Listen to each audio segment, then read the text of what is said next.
शेरावाली का बोल साचे दरबार की जय। मैया आई शेर पे सवार, शेर पे सवार, पैदल आए हम के आने में देर हो गई, पैदल आए हम के आने में देर हो गई।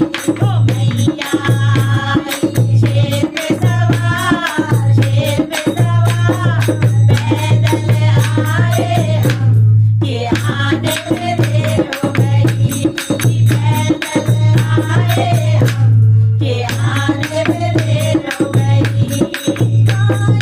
मैया बहन रही है, पायल मैया बहन रही है, मैया बहन रही है, पीछे मैया बहन रही है।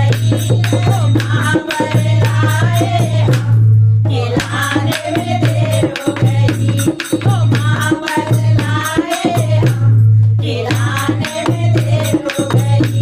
ओ मैया आई शेर पे सवार, शेर पे सवार, पैदल आए हम के आने में देर हो गई, पैदल आए हम के आने में देर हो गई।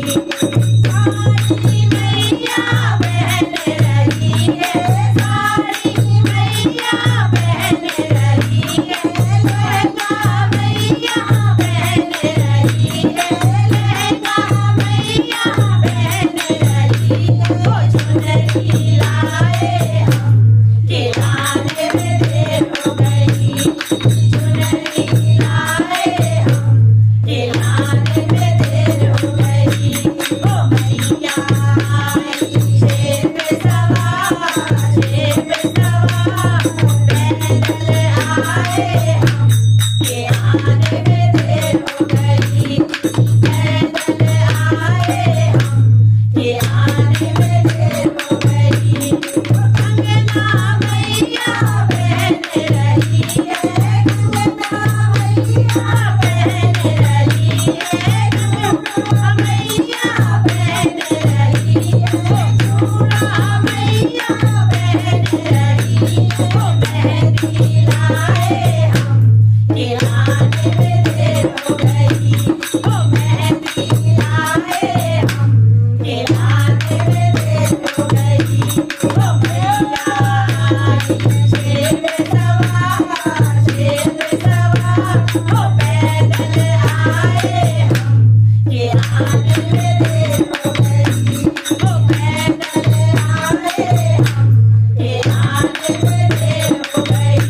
ओ माला मैया बहन रही है, माला मैया बहन रही है, हलवा मैया बहन रही है, हलवा मैया बहन रही है। ओ नरियल लाए हम के आने में देर हो गई, ओ नरियल लाए हम के आने में देर हो गई। ओ मैया आई शेर पे सवार, शेर पे सवार, ओ पैदल आए हम के आने में देर हो गई, ओ पैदल आए हम के आने में देर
शेरा वाली का बोल साचे दरबार की जय।